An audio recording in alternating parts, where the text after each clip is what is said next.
आज 10 अक्टूबर है, दिन इतवार है। हमारे यूपीएससी के विद्यार्थी प्रथम पाली की परीक्षा दे चुके होंगे। पूरी उम्मीद है कि उनके प्रश्न पत्र अच्छे हुए होंगे और द्वितीय पारी की अब तैयारी में होंगे चाय नाश्ता करके। इसके लिए आपको ढेर सारी शुभकामनाएं। अंतिम चयन के लिए, स्वर्णिम भविष्य के लिए तमाम शुभकामना आपको।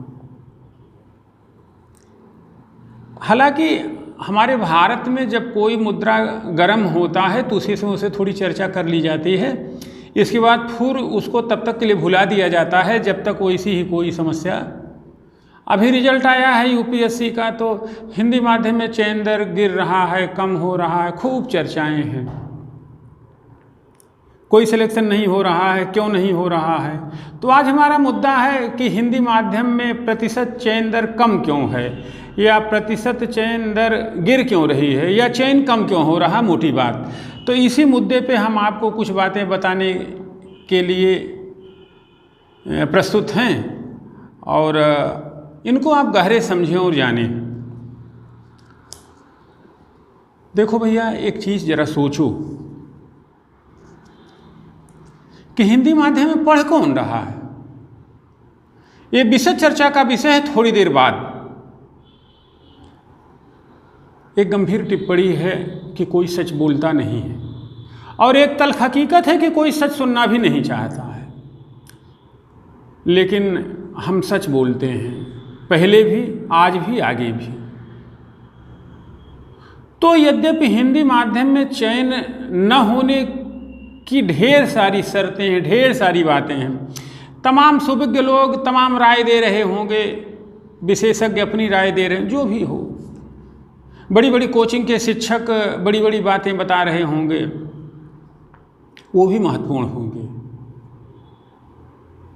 तो बातें तो ढेर सारी हैं, लेकिन कुछ बातें जो हमें महसूस होती हैं, जिनका संबंध मौलिकता से है, और मौलिकता की कमी होने के कारण ही हिंदी माध्यम में चयन नहीं हो पा रहा। आज हम ऐसे ढेर सारे मुद्दों में कुछ महत्वपूर्ण मुद्दों की चर्चा करेंगे। जैसे पहली बात, एक समाजशास्त्रीय आर्थिक नियम है, सोशियो इकोनॉमिक रूल, जिसने हिंदी माध्यम में चयन दर को न्यूनतम के स्तर पर ला दिया।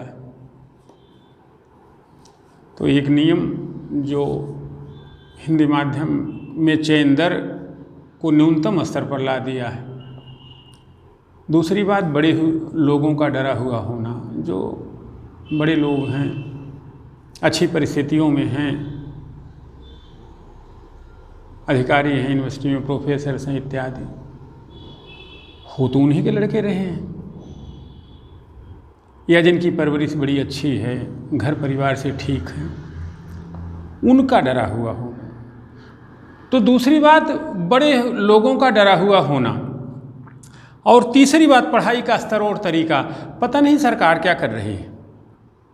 चौथी बात, सरकारी नीतियां हिंदी के प्रति सकारात्मक तो हैं, लेकिन क्रियान्वयन क्यों नहीं हो पा रहा है। पांचवी इंपॉर्टेंट बात, हमारा समाजशास्त्री चिंतन, हमारी सोशल डायनेमिक्स, कैसा गतिशास्त्र हमने सोसाइटी का रचा है। नेक्स्ट पॉइंट, यानी कि छठवां, फैशन। और पैशनेट होकर के, जैसे वासना भाव के धरातल पे अंग्रेजी के पक्ष में सोचना। अंग्रेजी नहीं तो दुनिया नहीं, अंग्रेजी माध्यम से ही सिलेक्शन हो सकता है। अरे अगर चौक चौराहे पे ही बात होगी तो फिर हिंदी माध्यम तो वैसे टूट जाएगा। यानी कि फैशन को पैशनेट धरातल पर मानना कि अंग्रेजी मीडियम ही सब कुछ है। नेक्स्ट पॉइंट, अंग्रेजी आना हिंदी के विरोध का कारण क्यों बन जा रहा है। नेक्स्ट पॉइंट, तथाकथित अंग्रेजी माध्यम के विद्यार्थी। 8वां पॉइंट, 9वां पॉइंट, संस्थाई उत्तरदायित्व। 11वां पॉइंट, बड़ी कोचिंगें, बड़े शिक्षक और तमाम सोशल मीडिया जो जिसमें हम शेयर, यूट्यूब, ये सब को लेकर के आप समझो। लास्ट पॉइंट, शुद्धतावादी लोग। यहाँ पे हमारा मतलब परीक्षक और यूपीएससी से है। तो 11 बिंदु हैं। अगर यहाँ पे ध्यान दिया जाए तो हिंदी माध्यम में चयन दर बढ़ सकता है। अब हम सोशियो इकोनॉमिक रूल जो हम पढ़ते हैं, सुनते हैं, आप उस रूल की चर्चा थोड़ा करें। एक नियम जो हिंदी माध्यम में चयन दर को न्यूनतम स्तर पर ला देता है, वह नियम है गरीब इसलिए गरीब है क्योंकि वह गरीब है। हिंदी गरीबों की भाषा, अंग्रेजी अमीरों की भाषा है, यह मान ही नहीं लिया गया, दिल दिमाग में घुसा दिया गया है। हिंदी वाला बैकवर्ड है, अंग्रेजी वाला फॉरवर्ड है, ये दिमाग में घुसा दिया गया है। बाबू जरा सोचो कि हिंदी में पढ़ कौन रहा है। इस व्यसन और व्यवसाय में आए मुझे लगभग 28 साल हो रहे हैं। पहले मैं पब्लिकेशन का काम करता था, यही मैगजीन वगैरह निकालता था। 23 जनवरी 1997 से मैं पढ़ा रहा हूँ, तो लगभग 2000 के बाद आप देखो कि वैसे तो 90 के दशक से ही लोग अपने स्कूलों को, लड़कों को पब्लिक स्कूल भेजना शुरू कर दिए थे। हिंदी माध्यम में 2 तरीके की संस्थाएं हिंदुस्तान में थोड़ा काम कर रही। एक सरस्वती शिशु मंदिर वाली, जहाँ पर पढ़े हुए लड़के हिंदी में प्रवीण और कुशल होते हैं, और दूसरा प्राथमिक विद्यालयों के। तो अब आप जरा सोचो कि प्राथमिक विद्यालय में पढ़ने कौन जा रहा है,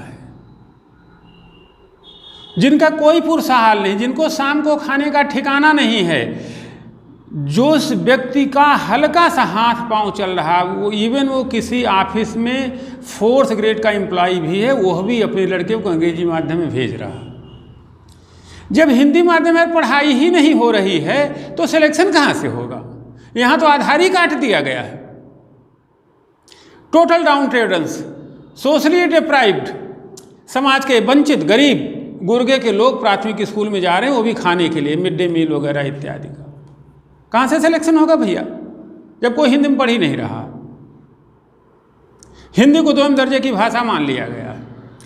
इसी को आगे हम पढ़ाई के तरीके में भी जोड़ेंगे तो जो लड़का हिंदी माध्यम में पढ़ने जा रहा है वो निहायत गरीब है, वंचित वर्ग का है, दलित वर्ग का है। यहाँ जाति धर्म का कोई मतलब नहीं है। जिसके पास खाने पीने का ठिकाना नहीं है, जिसके पास संसाधन नहीं है, वही हिंदी माध्यम में पढ़ने जा रहा है। तैसे थका हारा गरीब वंचित लड़का कैसे वो विशिष्ट को विशिष्ट लिखेगा ही? उसकी पढ़ने की प्राथमिकी ठीक नहीं है, उसे ठीक से पढ़ाया नहीं जा रहा है, वो ठीक से पढ़ नहीं पा रहा, वो संसाधन विहीन है, वो मजबूरी में हिंदी मीडियम में पढ़ने जा रहा है। तो मजबूरी में पढ़े हुए लड़के से हिंदी में सिलेक्शन की अपेक्षा आप न करें। पहला और इम्पॉर्टेंट पॉइंट, अगर करना है तो वहाँ कुछ खास करना पड़ेगा।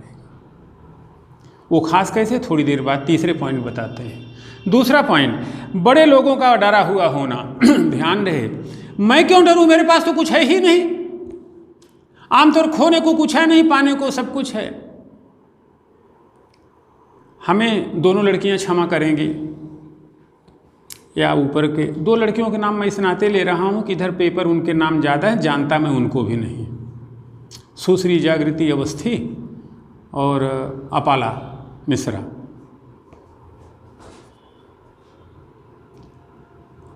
मिश्रा जी या अवस्थी जी, आई मीन जागृति और अपाला के पिता मेरी आयु वर्ग के होंगे, थोड़ा सा कम ज़्यादा होंगे।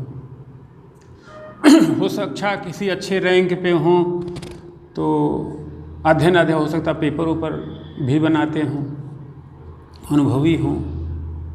यूपीएससी के पेपर से मेरा मतलब नहीं, यूपीएससी का भी बना सकते हैं यदि किसी अच्छी संस्था में होंगे। किंतु अपाला नाम रखने से कुछ तो सो होता है कि मिश्रा जी थोड़े से संस्कृत निष्ठ होंगे। तो आप जरा सोचो कि ये 2 लड़कियां जो अभी हवा में नाम तिर रहे हैं, इनके रैंक अच्छे हैं, पढ़ने में अच्छी लड़कियां हैं, आखिर मिश्रा जी पे, अवस्थी जी पे ही तो जिम्मेदारी है कि मातृभाषा, राष्ट्र इत्यादि का विकास करें। ये तो बड़े लोग होंगे निसंदेह। और एक चीज़ मैं 100% तो नहीं, 90% तो कन्फर्म हूँ कि मिश्रा जी, अवस्थी जी,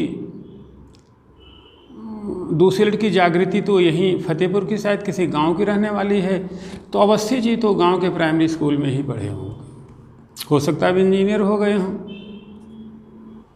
डॉक्टर हो गए हों, उनके पिताजी हो सकता है प्राथमिक से, जो भी हो, फिलहाल इतना तो तय है, 90% मैं आश्वस्त हूँ कि मिश्रा जी, अवस्थी जी प्राइमरी स्कूल में ही पढ़े हों। आज उस प्राइमरी स्कूल की देन है कि मिश्रा जी उच्च पदस्थ कहीं होंगे, अवस्थी जी भी वैसे होंगे, और उन्हीं की बेटियां टॉप की हैं। लेकिन मिश्रा जी, अवस्थी जी में ये हिम्मत नहीं है कि अपनी बेटी को हिंदी माध्यम से परीक्षा दिला सके। कारण ढेर सारे हो सकते हैं, लेकिन महत्वपूर्ण कारण डरा हुआ होना। अगर मैं इस चीज़ पे 90% आश्वस्त हूँ कि मिश्रा जी, अवस्थी जी प्राइमरी स्कूल के पढ़े हुए होंगे, तो मैं इस पर 100% आश्वस्त हूँ का पाला मिश्रा और जागृति अवस्थी हिंदी माध्यम से भी टॉप कर सकती है। क्योंकि मिश्रा जी और मिश्रा जी के पिताजी ने, यानी कि पिता और दादा ने हिंदी सिखाई तो जरूर होगी। अपाला जिस निष्ठा के साथ अंग्रेजी जानती होंगी, उसी निष्ठा के साथ संस्कृत भी जानती होंगी, हिंदी भी जानती होंगी, ये मैं 100% आश्वस्त हूँ। और जागृति ने तो स्वीकारा भी है कि हम हिंदी में भी मेरी पकड़ मजबूत है, तो थोड़ा देश के लिए काम कर दो, समाज के लिए काम कर दो, गरीब गुर्गों के लिए काम कर दो, वंचित वर्ग के लोगों के लिए काम कर दो। आप जरा सोचो कि अगर जागृति अवस्थी हिंदी मीडियम से टॉप करती, जो कर सकती हैं, अपारा मिश्रा हिंदी मीडियम से टॉप कर सकती हैं, तो फिर हिंदी माध्यम के विद्यार्थियों में क्या मोटिवेशन होता। यहाँ पर भी बड़ा काम, ये बड़े लोगों का काम है। और ये नाम मैंने ले लिया मिश्रा जी, अवस्थी जी, अन्यथा मत मानिएगा, मेरा कोई पॉजिटिव उद्देश्य ही है, आपको मैं सम्मान ही दे रहा हूँ, आपने ऐसी बेटी पैदा की है। किंतु मैं जानता हूँ कि आप चाहें तो यह काम कर सकते हैं। अगली बेटी और बेटे के लिए यह काम जरूर करिएगा, मेरा निवेदन है।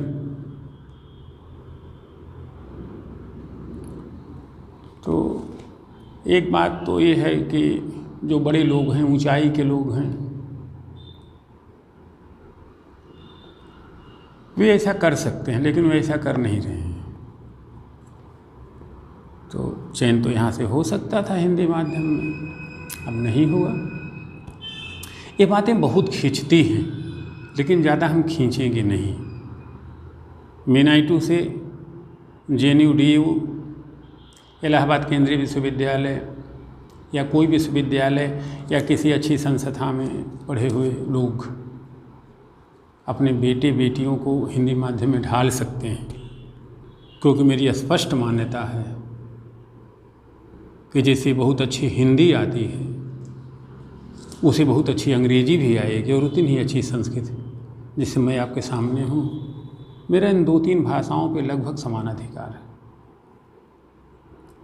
तो मेरी ही बेटी बेटियाँ तो इस समय परीक्षा में हैं, उनका भी है। और एक चीज़ जान लीजिए, सिलेक्शन उसी का होता है जो होने लायक होता है, जो लाइन में होता है, जो ट्रैक पे होता है। सिलेक्शन थोड़े सबका होता है। आई मीन टू से सिलेक्शन तो अच्छे ही लड़कों का होगा। अब इन संस्थाओं के बड़े लोग, प्रोफेसर, रीडर्स इत्यादि, या क्लास 1 के अधिकारी, क्लास 2 के अधिकारी, या जो कोई भी हों, ये बड़े लोग हैं। इनके बेटे बेटी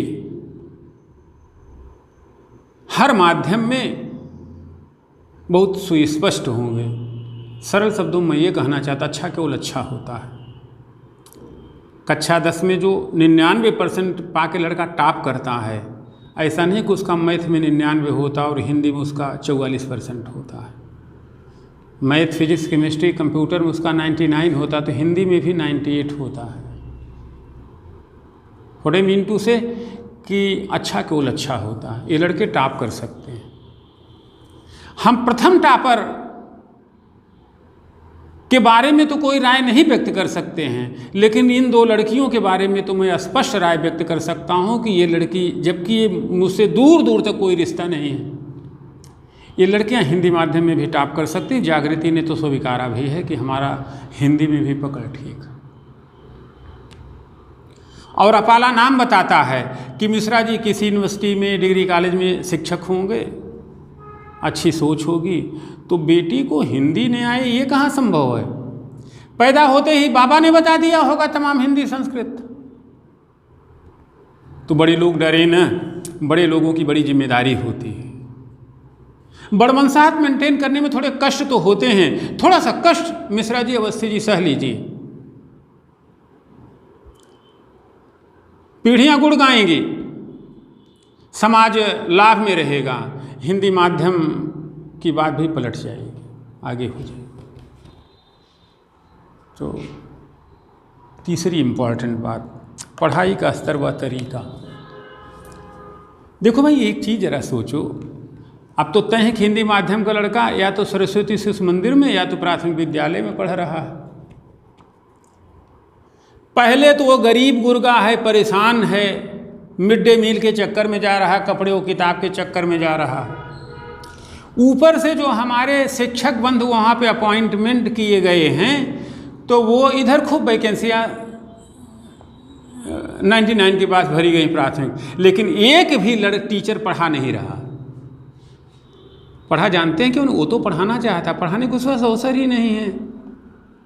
लिखो, डायरी मेंटेन करो, आज DI साहब चेकिंग के लिए आएंगे, मिड डे मील बटा कि नहीं बटा, प्रधान से आज जो है, JE से आज मीटिंग है, कहाँ पढ़ाएगा वो यार? मैं भी तो उसी प्राइमरी स्कूल पढ़ा हूँ, टाट बोरी लेके जाता था, रोटी गुड़ और थोड़ा सा अचार चाची दे देती थी, बहुत बड़ी उपलब्धि थी। हिंदी ठीक ही तो बोल रहा हूँ यार। तो हमारा वह शिक्षक जिसको सरकार 50 से 60 हज़ार रुपये हर महीने पेमेंट, उसे काम नहीं ले रही है, उसे वह काम करवा रही जिसके लिए वह वहाँ नियुक्त नहीं है। हमारे शिक्षक बंधु तो पढ़ाने ही नहीं पा रहे हैं, उनके पास पढ़ाने का अवसर ही नहीं है।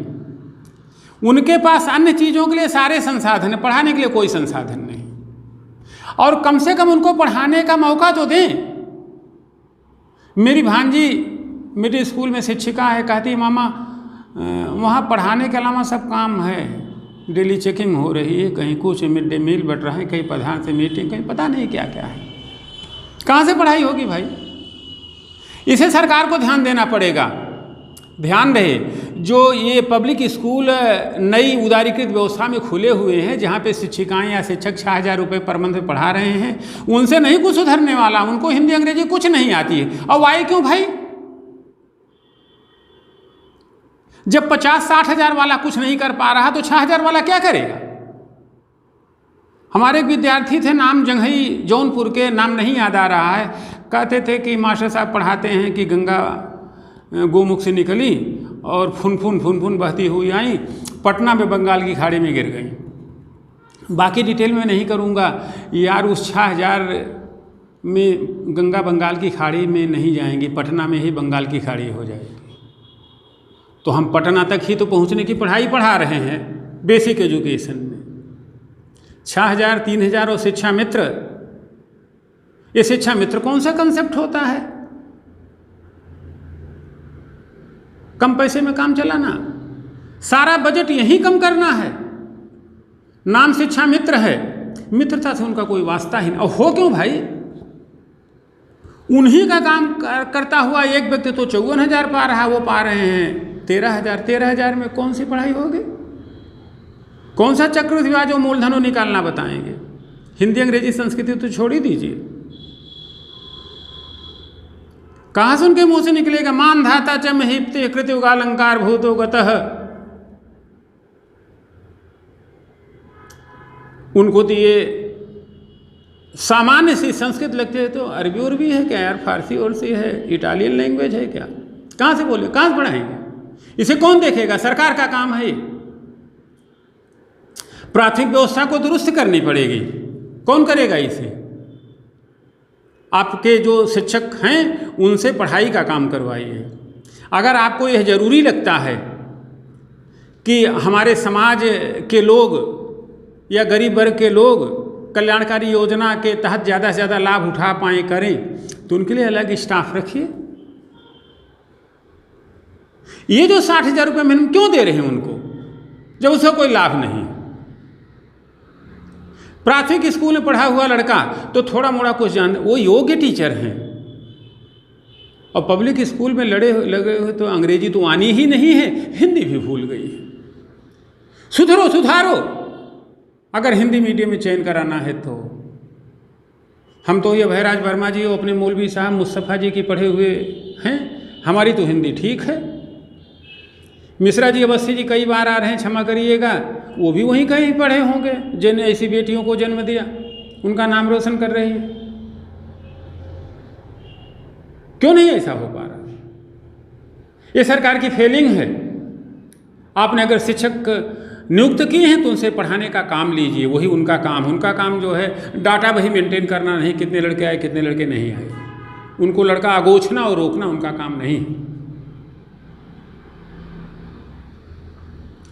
तो यहाँ पर प्राथमिक शिक्षा पे खास ध्यान देना पड़ेगा सरकार को, सिस्टम को, कि वहाँ पढ़ाई हो, क्योंकि वहाँ होने योग्य शिक्षक, कम से कम टेट पास है, बीएड किया हुआ, बीटीसी किया हुआ है, वो योग्य है, वो पढ़ाएगा। उसे पढ़ाने वाला काम लीजिए, वो अच्छा सिखाएगा लड़कों को। तो जो सिखा सकता है उसके पास सिखाने का काम नहीं है, और जो अयोग्य हैं उन पे आप सारा काम थोपे जा रहे हैं। पब्लिक स्कूल चल, अरे यार उस पब्लिक स्कूल में पढ़ने पढ़ाने क्या मतलब, जहाँ अंग्रेजी तो आए ही नहीं, हिंदी और भूल जाए। तमाम आपने बीटेक स्कूल खोल दिए हैं, MBBS खोल दिए हैं, क्या क्या खोल दिए हैं। BDS वाले केवल एक चीज़ मालूम, दांत निकाल लो, और MBBS वालों को ये मालूम है कि दवाई किडनी करनी, लीवर निकाल दो, लीवर काट लो, लीवर की दवा दे दो। क्योंकि उन्हें एनाटॉमी ही नहीं मालूम है। तो ये तो हायर एजुकेशन की बात हुई। प्राथमिक शिक्षा अगर अच्छी रहेगी, मूल जड़ अच्छा रहेगा तो चीज़ें बेहतर होती चली जाएंगी। प्राथमिक शिक्षा पे खास ध्यान देना होगा। हमारे शिक्षक योग्य हैं, वो कह रहे हैं, हमारे स्टूडेंट एक अनुराग मिश्रा है, सर पढ़ाने कहाँ मिलता है? एक कन्नौज में कहीं पोस्टेड हैं, उनको पढ़ाने दीजिए, वो योग्य हैं, वो अच्छा ज्ञान देंगे, नस्लें सुधर जाएंगी। हमारा समाजशास्त्री चिंतन, हमारी सोशल डायनेमिक्स, हमारे समाज में गांव गिराव में भी बात घुस गई है।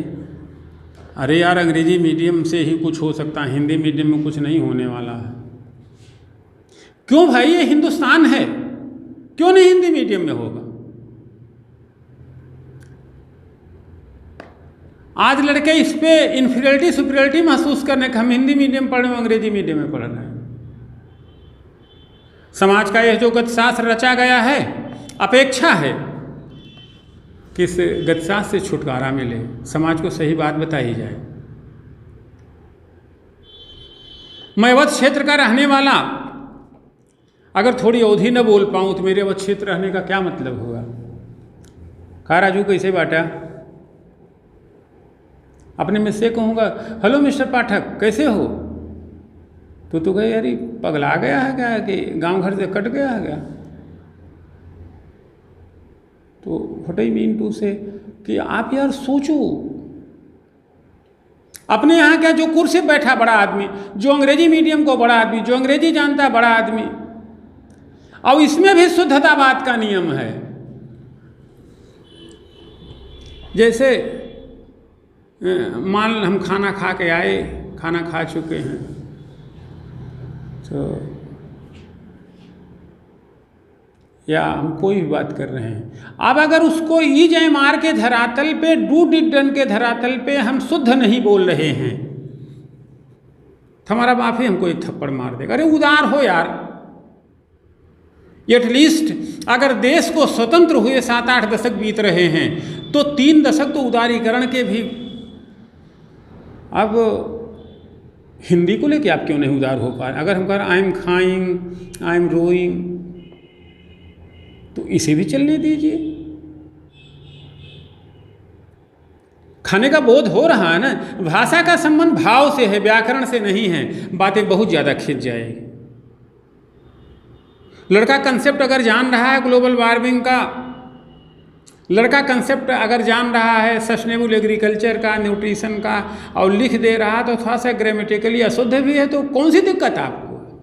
कहीं तो इतना शुद्धता बात नहीं चल रहा। नहीं, हमने ऐसा एक सोशल डायनामिक्स रची है कि जो जीन्स पहने होगा वह स्मार्ट है, जो साधारण शर्ट पैंट होगा वो बैकवर्ड है। तो ये बातें गलत हैं। ये भारतीय परिचय नहीं है, ये भारतीय संस्कृति की परिधि में नहीं आता। समझ लो, देर हो रही है और देर न हो, या यूँ कहें देर हो चुकी है, अब और देरी उचित नहीं तो ऐसे फिर कोई कोरोना आएगा। नेक्स्ट पॉइंट, पैशन की धरातल। अंग्रेजी मीडियम पढ़ने वाला लड़का हिंदी मीडियम वाले लड़के को हीन भावना से देखता है। मान लिया गया कि अंग्रेजी मीडियम में ही सिलेक्शन होगा। इस व्यामोह में, इस प्रमाद में, इस उन्माद में, इस भयावहता में हम जी रहे हैं। हिंदी मीडियम का लड़का था तो ऐसा तैयारी नहीं, हमारा तो सिलेक्शन ही नहीं होगा। और हो सकता है अंग्रेजी मीडियम का लड़का इस तरीके से अपने आप को प्रस्तुत न कर रहा हो कि I am something superior, something unique, something extraordinary, something कुछ भी, लेकिन हिंदी माध्यम का लड़का समझ यही रहा है कि भैया गईल भैंस पानी में, हमारा तो नहीं कुछ होगा। जब होगा ही नहीं तो कोई क्यों पढ़ेगा, जब पहले ही तय कर लिया जाए। हर चीज़ का एक नियम होता है।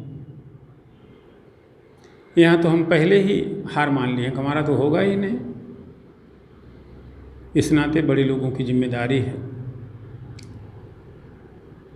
कि इस भयावह पूर्ण वातावरण के लिए कुछ काम करें। सिलेक्शन हिंदी में भी हो सकता है। अपना ये अप्रोच ठीक करो, दृष्टिकोण ठीक करो, सोचो। ये सोच की परीक्षा है, दृष्टिकोण की परीक्षा है। ये रटने की परीक्षा नहीं, फैक्ट की परीक्षा नहीं, ये दर्शन की परीक्षा है, ये समाज के कल्याण की परीक्षा है।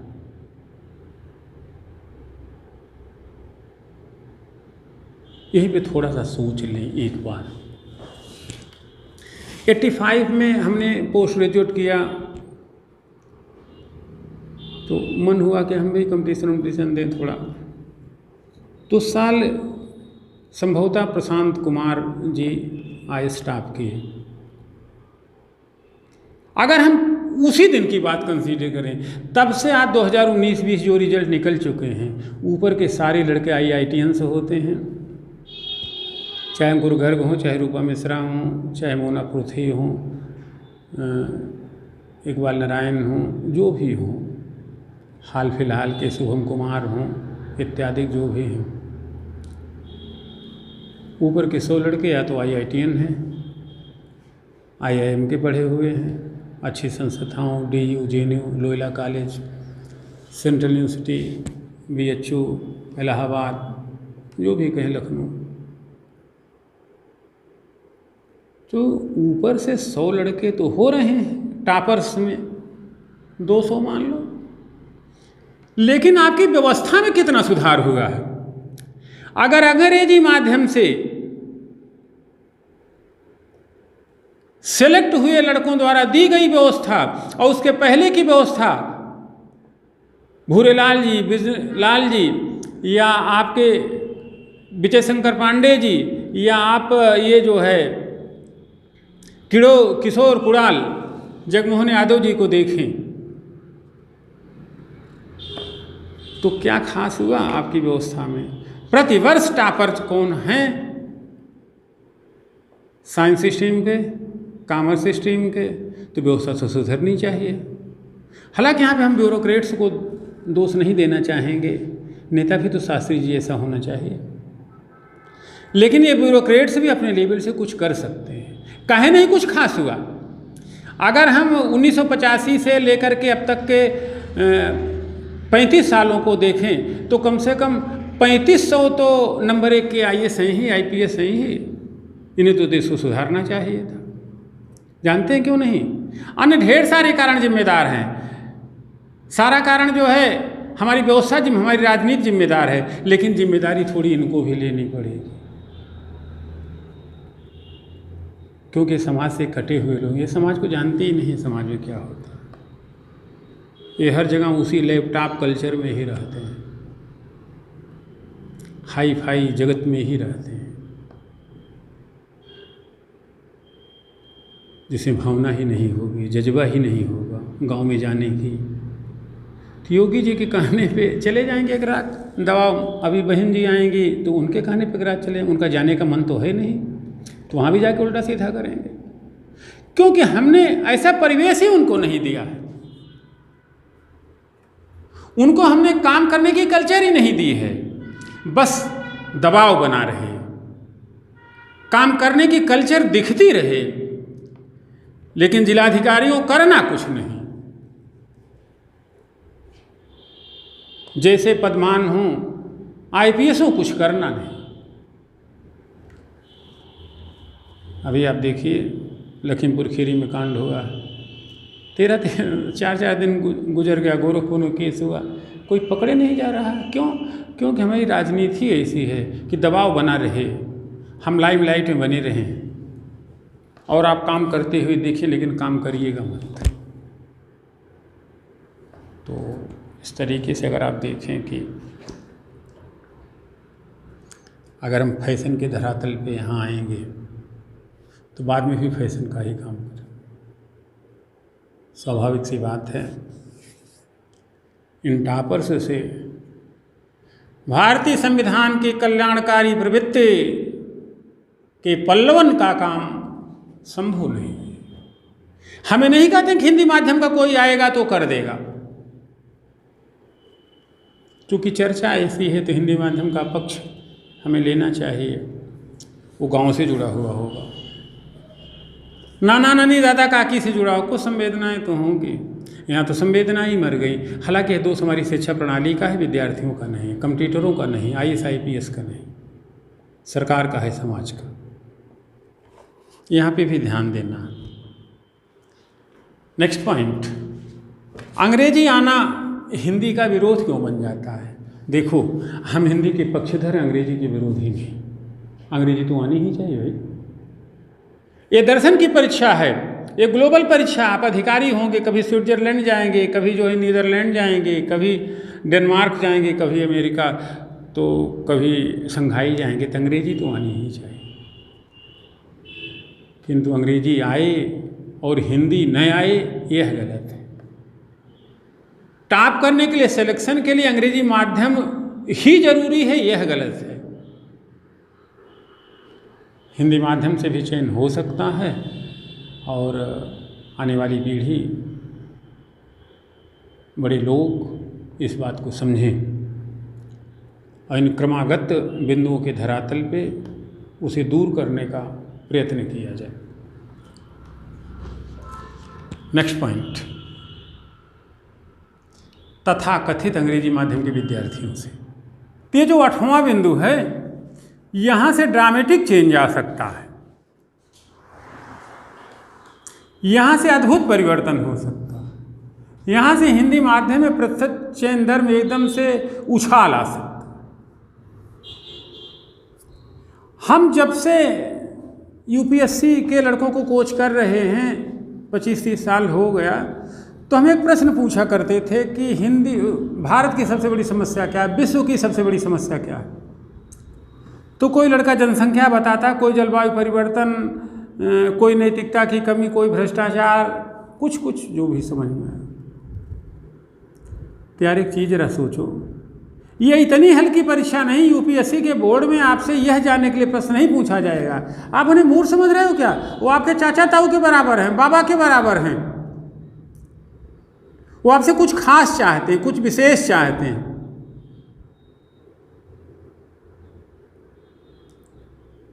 दूसरी चीज़ हम ये कहते थे कि अगर देश के स्वतंत्र होने के बाद जब रिजर्वेशन दिया जाना शुरू हुआ, उसी समय OBC को भी रिजर्वेशन दे दिया गया होता तो क्या होता? तो वस्तुतः तथाकथित अंग्रेजी माध्यम के विद्यार्थी जो सबसे बड़ी समस्या हैं, इनको हम OBC मानते हैं, या इन्हीं को हम मानते हैं कि अगर इनकी समस्या दूर हो जाए, ये समस्या को सही से समझ जाएं, तो हिंदी माध्यम में ड्रेस्टिक चेंज आ सकता है। अब कैसे, यहाँ पे तथाकथित अंग्रेजी माध्यम के विद्यार्थी का अर्थ समझ लें। सामान्य गवर्नमेंट कॉलेज या एडेड स्कूलों के बीएससी एमएससी किए हुए विद्यार्थी जो विभिन्न जनपदों में हैं, बड़े बड़े स्कूल भी हैं, ऐसा नहीं छोटे की ही बात हम नहीं कर रहे हैं, सामान्य विश्वविद्यालयों से पढ़े हुए लड़के या ऐसे चलताऊ BCA BEd BDS BCA MCA किए हुए लड़के या चलताऊ आई मैनेजमेंट का कोर्स किए हुए लड़के जो अंग्रेजी माध्यम ऑप्ट करते हैं, इन लड़कों को समस्या ये है कि इनको अंग्रेजी तो आएगी नहीं,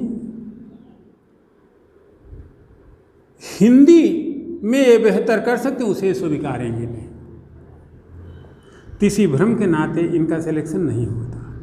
आप कभी सोचो, सिलेक्शन तो 1,000 का लगभग होना है ना, तो उस 1,000 में आता कौन है? चलो हम कानपुर में खड़े हैं तो डीबीएस स्कूल है, तो डीबीएस में जो बीएससी कर रहा है वो भी तो अंग्रेजी मीडियम ऑप्ट करेगा। कोई ऐसा एग्जाम्पल आपने सुना कि डीबीएस से इंग्लिश मीडियम में बीए बीएससी लड़का आईएएस हो गया हो? रेयरेस्ट। हम अपवादों की बात नहीं करते हैं, लेकिन सामान्य तौर पर ये कुकुरमुत्ते की तरीके से उगे हुए संस्थान जो चाहे तकनीकी हों, चाहे मेडिकल्स के हों, प्रबंधन के हों, जो भी हों, ये ज़्यादा लड़के हैं बीटेक वगैरह किए हुए, इनका अंग्रेजी माध्यम में तो होगा नहीं, हिंदी माध्यम से इनका हो सकता है, उसे ऑप्ट नहीं करेंगे। अगर ये जिन्हें वो ओबीसी जो सही बात नहीं मान रहे हैं, अगर ये ट्रैक पे आ जाएं, ये हिंदी माध्यम में आ जाएं, तो चैन दर में उछाल आ जाए। इनको थोड़ी देर के लिए आप रोकें यहीं, इनकी बेहतरी। अब हम क्यों कह रहे हैं स्वीकारोक्ति? तो यूपीएससी में पूछा गया कि देश की सबसे बड़ी समस्या क्या है, आपने कहा जो है जनसंख्या वृद्धि। हम कह रहे ये तो उसे मालूम है, तो विशेष क्या बताओगे? विशेष है स्वीकारोक्ति की कमी। आज पीढ़ी में, आज समाज में, आज शासन प्रशासन में स्वीकारोक्ति की भावना में कमी आई है। कोई सही स्वीकारना ही नहीं चाहता। यूपीएससी में 2 साल पहले निबंध पूछा गया, स्वीकारोक्ति का साहस और सुधार की क्षमता। जागृति अवस्थी ने ही अपने किसी वीडियो में बात डाली है, सुधार करो क्या कैसे करके, हमने प्रसंग बस देखा था। तो स्वीकारोक्ति का साहस और सुधार की क्षमता, तथाकथित अंग्रेजी माध्यम के विद्यार्थी ये चीज़ स्वीकारें कि अंग्रेजी माध्यम हमसे कुछ नहीं होने वाला है। ऊपर लोग बैठे हुए बड़े बड़े, वो 1000 कैप्चर कर लेंगे। हाँ, हिंदी माध्यम में अगर हम आ जाएं, चूँकि हम जुनूनी हैं, मेहनती हैं, काबिल हैं, भाई थोड़ा ठीक तो हैं ही, ये मेहनत कर दें तो बात बन जाए, हिंदी का गौरव भी बढ़े, इनका सिलेक्शन भी हो जाए। लेकिन कब ये समझेंगे, कब इनको कोई समझाएगा, ये समस्या है। ये स्वीकार लें बस कि हम हिंदी में देंगे, हिंदी में हम अच्छा कर सकते। जैसे हमने कहा कि ओबीसी क्यों कह रहे हैं, आप सोचो कि जब 52 में रिजर्वेशन, 50 में रिजर्वेशन देना शुरू किया SC ST को, तो SC ST तो रिजर्वेशन लेने की स्थिति में ही नहीं थे, उन्हें तो स्कूल कॉलेज नहीं मालूम था। लेकिन अगर ओबीसी को दे दिए होते, जिनका हाथ पांव चल रहा था, थोड़ी मोड़ी ज़मीनें भी थी, सीमांत ही थे, उनमें क्षमता थी, जिसे जंपिंग जीन, जो कुछ कर सकता है वही तो करेगा भैया, तो ओबीसी कर सकते थे, देश का कायाकल्प हो गया होता। तो ये तथाकथित अंग्रेजी माध्यम के विद्यार्थी कुछ कर सकते हैं। सवाल है कि कौन जामुंत बने और कोई जामुंत बने माने, यह भी एक समस्या है, स्वीकार है। जामुंत की भूमिका में मैं आपको आगाह और आग्रह दोनों आपसे कर रहा हूँ कि आप हिंदी माध्यम में आ जाओ, आपका सिलेक्शन हो जाएगा, हिंदी माध्यम में चयन दर बढ़ जाएगी। एक फैक्चुअल बात, आज 10 लाख लड़कों ने फार्म भरा होगा लगभग, हम लोगों के समय में 2 लाख ही भरते थे, तो 5 लाख परीक्षा, 5 लाख तो परीक्षा ही नहीं दिए होंगे। आप सोच ही सकते हो कुछ स्टैंड लड़के हैं, 5 लाख अपीयर हुए होंगे, 5 लाख में 2.5 लाख, आधी पाली बात छोड़ देंगे। तो सरलीकरण यह है कि जो 10 लाख लड़का अपीयर हुआ है उसमें 8 लाख लड़का तो इम्तहान ही देने लायक नहीं है। सजनी हम हूँ राजकुमार, वो तो भर फार्म भरे IAS का, तैयारी कर रहे हैं, करो तैयारी तो हर कोई करता रहता। तो 8 लाख का तो कोई मतलब ही नहीं बचा, वो क्यों भर रहे हैं वो तो वही जाने। बचे 2 लाख, 2 लाख में 1 लाख लड़का ऐसा है जो UPSC की प्रिपरेशन करने दिल्ली जाता तो है, विभिन्न दिशाओं की ओर जाता तो है, लेकिन हर वही काम करना उसको भाता है, करता है कि जो उसे नहीं करना चाहिए, जिसका UPSC से कोई संबंध नहीं। ये व्यवसाय चलाते हैं, कोचिंगों में फीस जमा करते हैं, इनका सिलेक्शन इस नाते ही नहीं कि सिलेक्शन वाला काम ही नहीं करते हैं। जैसे इलाहाबाद में होंगे तो शाम को कर्नलगंज की तिमुहानी बैठ जाएंगे, कटरा में यादव जी की दुकान पे पहुंच जाएंगे, लक्ष्मी चौराहे पहुंच जाएंगे, मटियारा रोड पे चले जाएंगे, एलनगंज चौराहे पे चले जाएंगे, WH पे टहलेंगे। दिल्ली में होंगे सेंट्रल पार्क नेहरू विहार में होंगे, नहीं तो बत्रा पे होंगे, नहीं तो खड़क सिंह की चाय की दुकान परमानंद पे होंगे। यार यहाँ से मतलब क्या है कंपटीशन का? इनकी भूमिका क्या होती है? ये पढ़ाई के अलावा हर कोई काम, कौन कोचिंग आगे चल रही, कौन कोचिंग नीचे जा रही, कहाँ क्या पढ़ाई हो रही, UPSC की परीक्षा टल रही कि नहीं टल रही, चांस एक और मिलने वाला शायद, निहायत वाहियात बातें। अब इन सबसे ऊपर एक काम ये करते हैं कि गर्लफ्रेंड होना जरूरी है। जैसे गर्लफ्रेंड होना IAS परीक्षा पास करने की अनिवार्य शर्त है। पूछ लें कोई सेलेक्टेड लड़के के पास गर्लफ्रेंड बॉयफ्रेंड रहा हो, एक्सेप्शनल बात अभिषेक सिंह की आप छोड़ दें, IAS MP कैडर और सफल भी हुए हो, तो यार तुम तो वो काम ही नहीं करते हो जो UPSC लायक हो, तो तुम्हारा सिलेक्शन तो होगा ही नहीं। बचे 1000 लड़के, 1 लाख लड़के, 8 लाख देने ही लायक नहीं हैं, 1 लाख वही काम करते हैं जो UPSC की डिमांड ही नहीं होती है, फालतू का काम, अव्यवहारिक काम, निहायत वाहियात का, मकान मालिक से संबंध बनाए रखना, लोकल लोगों से संबंध बनाए रखना। 4-6 साल तक पार्षदी का चुनाव लड़ने आए हैं तो उनका तो होगा नहीं। अब बचे 1 लाख, 1 लाख में 40,000 विद्यार्थी अंग्रेजी माध्यम का जहीन है, उसी में से होना है, और 10,000 हिंदी माध्यम का जहीन विद्यार्थी है। और उस 10,000 में भी अभी भी कुछ समझदार हैं, पृथ्वी ब्यूरो से खाली नहीं है, वो बीटेक तो रुड़की से किए हुए हैं, फिर भी हिंदी में दे रहे हैं। तो 10,000 जहीन विद्यार्थी हिंदी में हैं और 40,000 अंग्रेजी में हैं। 50,000 लड़के यही हैं जिन्हें हम तथाकथित अंग्रेजी माध्यम के विद्यार्थी कहते हैं, OBC कहते हैं, सही न सुन पाने वाले विद्यार्थी कहते हैं, भ्रामक स्थितियों में रहने वाले विद्यार्थी कहते हैं। इन्हें पता नहीं होता है कि जो कार्य मेरे द्वारा किया जा रहा है या मेरे द्वारा अनुसरित पथ 10 कस्तूरबा गांधी मार्ग या धौलपुर हाउस की ओर नहीं जाता। टेस्ट सीरीज कर रहे हैं, कहीं किसी के पीछे भाग रहे हैं, कहीं करंट ही पढ़ने चले गए हैं, अंग्रेजी मीडियम में ही सिलेक्शन हो सकता, हिंदी मीडियम सिलेक्शन, इसी तरीके की बातें भ्रम में जीते हैं। यद्यपि अगर ये सही सीखें 50,000 तो बातें बन सकती, सही इनको कोई बताए, यहाँ संस्थाओं की भी जिम्मेदारी। तो अब कंपटीशन तो 50,000 में रह गया। अब भाई साहब इस 50,000 में 40 अंग्रेजी वाले ही हैं, 10 ही तो हिंदी वाले हैं, तो उस हिसाब से सिलेक्शन भी होगा। और दूसरी चीज़ ये क्यों नहीं सोच रहे हैं कि जो 50,000 हैं, जिसमें से 15,000, 16,000, 18,000, 13,000 जो प्री क्वालिफाई करेंगे, उसमें ऊपर के चाचा लोग ही होंगे जो टॉपर्स हैं, वो बड़े लोग हैं, वो IIT से पढ़े हुए हैं, जो आपके 10-20 हैं, वो IIM के पढ़े हुए हैं, DU के पढ़े हुए हैं, लोयला कॉलेज मद्रास से, वो बंगलोर से पढ़े हुए हैं, कोलकाता इंस्टीट्यूट बोस कलकत्ता से हैं। कुल मिला जुला के सरलिक अच्छी संस्थाओं के उत्पाद हैं, वो यूनिक हैं, वो खास हैं, उन्हीं का होगा। 1000 में से 100 तो उनका पक्का ही पक्का, नीचे भी 400-500 रहेंगे, 500-600 वही रहेंगे, बाकी तब सबका नंबर आएगा। तो आप वहाँ हो कहाँ?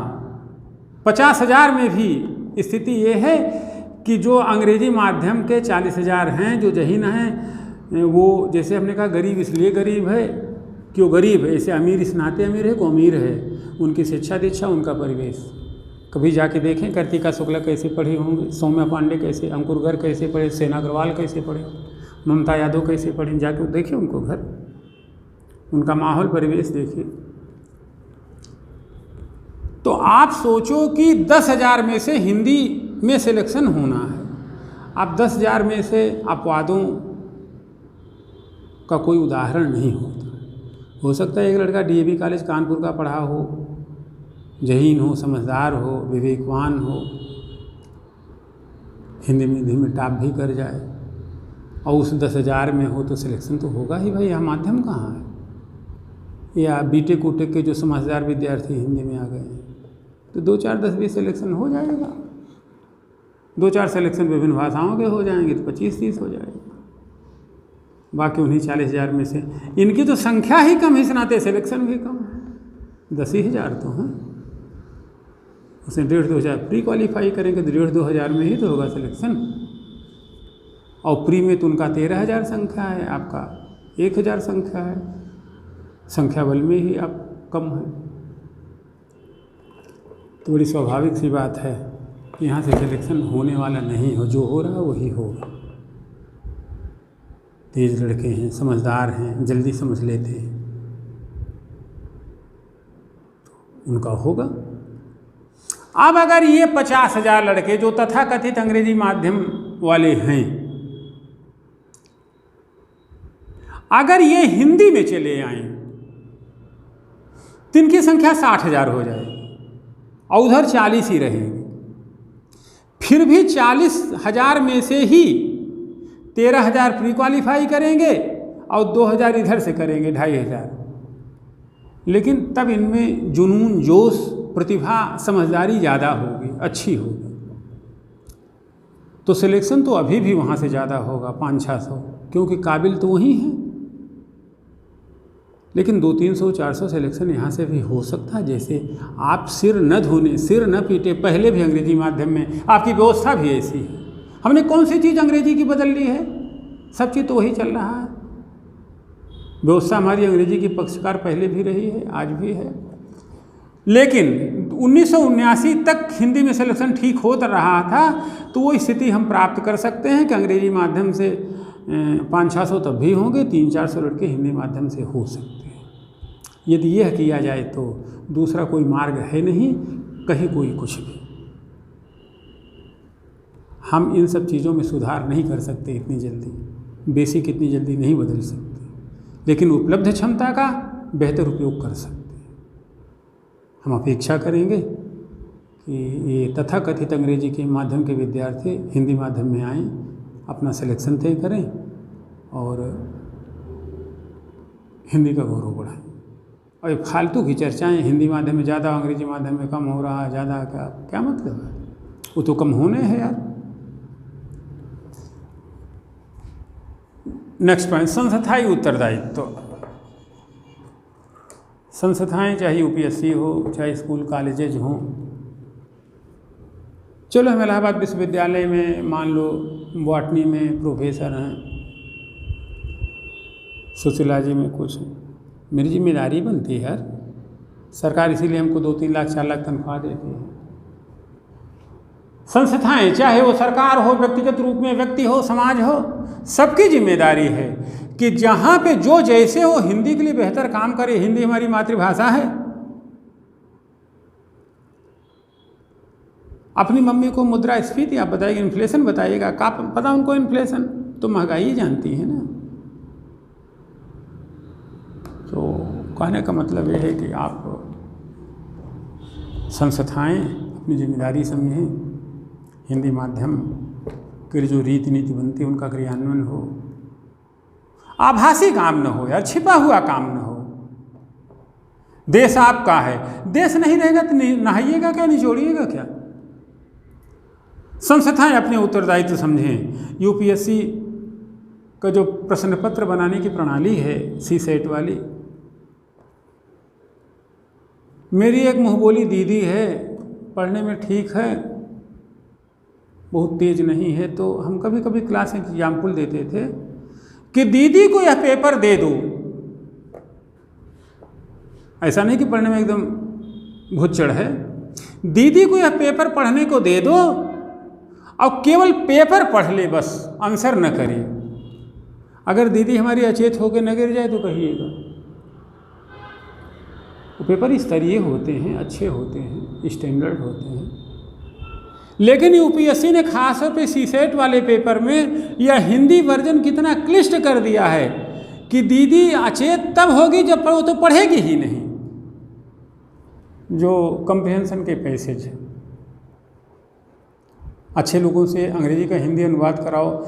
यार इतना फुर्सत आपके पास, इतना पैसा यूपीएससी के पास, इतना पैसा सरकार दे देती है, आप कंप्यूटर से कर रहे हो। नरेंद्र तोमर होंगे, विवेक चौहान होंगे, मेरी तो कोई हैसियत नहीं, शायद मैं उपलब्ध भी न हूँ, मुझे को बुला लो यार अनुवाद कराने के लिए, तो अनुवाद सुधर तो जाएगा।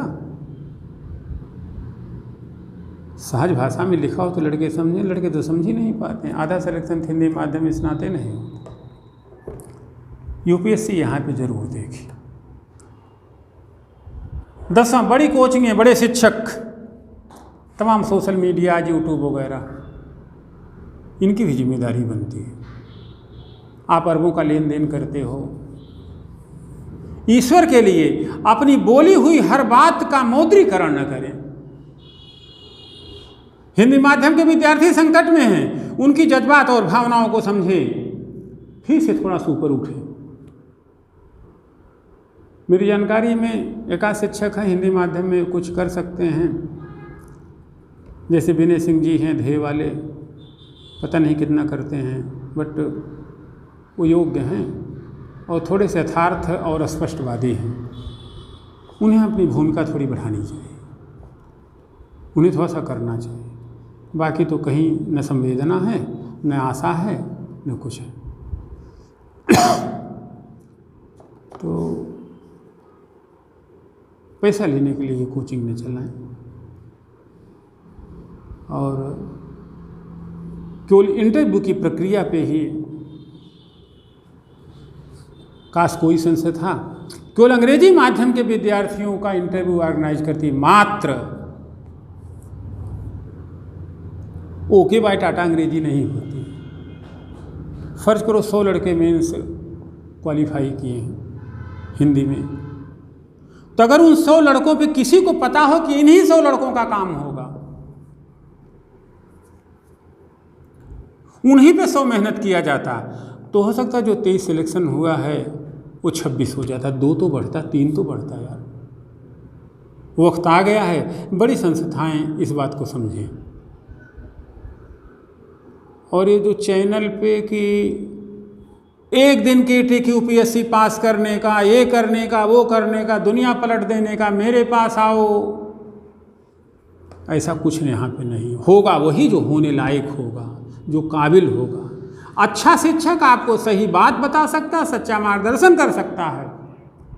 पढ़ना तो आप ही को पड़ेगा, नहीं तो जाके शुभम रूपम जो भी पास किए हो टॉपर, या जो 2 नाम हमने अपाला जागृति का या किसी का ले रहे, जाके पूछिए। इन्होंने कोचिंग को कोचिंग के तरीके से लिया होगा, कोचिंग से उनका सिलेक्शन नहीं हुआ। और अगर किसी कोचिंग में चली गई हो तो उस कोचिंग को धन्य कर दी हो। समझें, देर हो चुकी है और देरी ठीक नहीं। लास्ट पॉइंट, शुद्धतावादी लोग। डीयू में प्रोफेसर हैं, हिंदी वालों की बात कर रहे हैं, बीएचओ में प्रोफेसर हैं। अगर लड़का नहीं, मान लो अनुस्वार लगना नहीं लगाए तो लड़का ही बेकार है। इसी जगह हाँ, अरे लगाने दो यार, कुछ तो कर रहा है। नहीं, शुद्ध लिखोगे तभी नंबर मिलेगा। विशिष्टता की जगह ठा लिख दिया, काट दिए, नंबर कम हो गया। अरे उनकी न्यू कमजोर, उनको रिजर्वेशन थोड़ा दो, उनको मुख्य धारा में लाओ, उनके साथ उदारतापूर्ण दृष्टिकोण रखो। देश उदार हो चुका है, हर चीज़ उदार, तो यहीं क्यों उदारीकरण है? मिश्रा जी, चोपड़ा जी, छाबड़ा जी, यादव जी, जो भी हो, वर्मा जी, अगर आप इस स्टैंडर्ड पे हो कि आप कॉपी चेक करते हो, पेपर बनाते हो, तो थोड़ा सा उदार रहो हिंदी माध्यम के विद्यार्थियों के साथ। वो ऐसे कुएं में बहांग पड़ी है, 2-4 पागल और हो जाएंगे तो कौन सा तूफान फट जाएगा। 35 साल के 3500 लोग तो हुए हैं IIT के टॉपर। क्या हो गया देश का? कितना परिवर्तन आ गया इस अंग्रेजी से। फिर मैं क्षमा चाहूँगा, यहाँ पे ब्यूरोक्रेट्स ही हमारे दोषी नहीं हैं, उनसे काम लेने वाला भी तो कोई हो, यानी कि वो टिप्पणी हमारी शासन प्रशासन दोनों, वो परेशान हैं, किसान परेशान हैं, उनका दर्द समझें, बात बन सकती है। स्वार्थी वृत्तियों से ऊपर उठें, सहज रहें, सजग रहें, समझदार बने, विवेकशील बने। बुद्धि तो सबके पास है।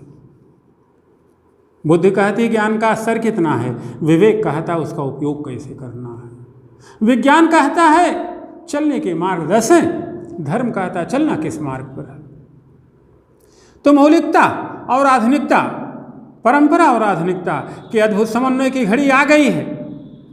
अंग्रेजी और हिंदी के व्यामोह में पढ़ने के इतर अंग्रेजी माध्यम को सम्मान देने का वक्त आ गया है। माई और मम्मी का अंतर समझने का वक्त आ गया है, किसमें भावनाएं आपकी निकलती। हम अंग्रेजी माध्यम का विरोध नहीं कर रहे हैं, हम हिंदी माध्यम की बेहतरी चाहते हैं। हम कानपुर में हैं, हम पे अक्सर आरोप लगता है कि त्रिपाठी जी तो चल देते हैं, हम यहाँ से कहीं जाएंगे नहीं। आए कानपुर, बने IAS और हिंदी माध्यम में सर्वोच्च स्थान प्राप्त करें। अनंत शुभकामनाएं। नंबर दिया हुआ है, रात 2 बजे से 8 बजे को छोड़ करके कभी भी हमसे संपर्क कर सकते हैं। और कुछ नाम बीच में आए हैं, अगर वो किसी तरीके से उनको कोई हमारी बातचीत से, वाणी से दुख पहुंचा हो, जिसका हमने कतई प्रयत्न नहीं किया है, तो उनसे क्षमा चाहेंगे। एक अंतिम बात, हम अपेक्षा करेंगे कि 2000 का ये जो बैच है, अभी 2019 का जो भी रिजल्ट आया है, 20 का एग्जैक्टली, तो यानी कि जो अभी 10 दिन पहले रिजल्ट आया, जिसमें जागृति जी और अपाला, उनको हम स्वघोषणा के धरातल पे गोद लेते हैं। तुम्हारे साथ गुप्ता जी रहते हैं, वो भी हमारे अनन्य सहयोगी हैं। उनका लड़का विभोर कहता है कि तुम्हारे पास है क्या जो गोद तुम ले रहे हो। तुमने उसकी छोटी बहन प्रगति से कहा कि वो ये तो नासमझ है, गोद लेने का माना कि हमारे पास तो कोई भौतिक पूंजी नहीं है, लेकिन उम्र आयु व्यय के धरातल पे एक समझदारी की पूंजी है। तो इस बैच के विद्यार्थी जीवन में कभी भी, अभी आपको 30-35 साल सर्विस करनी है, तब तक हम जिंदा रहेंगे, 200-400 रोज ज़्यादा है। कोई सुझाव, कोई सजेशन आप ले सकते हैं, हम आपको सही रास्ता दिखाएंगे। यह गोद लेने के एवज में यह योग कम नहीं रहेगा। हाँ, आपसे अपेक्षा है कि जहाँ रहिए हिंदी माध्यम को प्रोत्साहन दीजिए, कोशिश करके अपने बच्चों को हिंदी माध्यम के स्कूलों में पढ़ाइए। ये मेरी अपेक्षा है। अनंत शुभकामनाएं। जल्दी ही फिर मिलेंगे किसी अन्य रूप में, और अपेक्षा करेंगे आप लोग कानपुर आएँ, हिंदी माध्यम में चयन सुनिश्चित करें, टॉप करें, हमारे भी मन को संतोष हो और आपके अभीष्ट की प्राप्ति हो। धन्यवाद।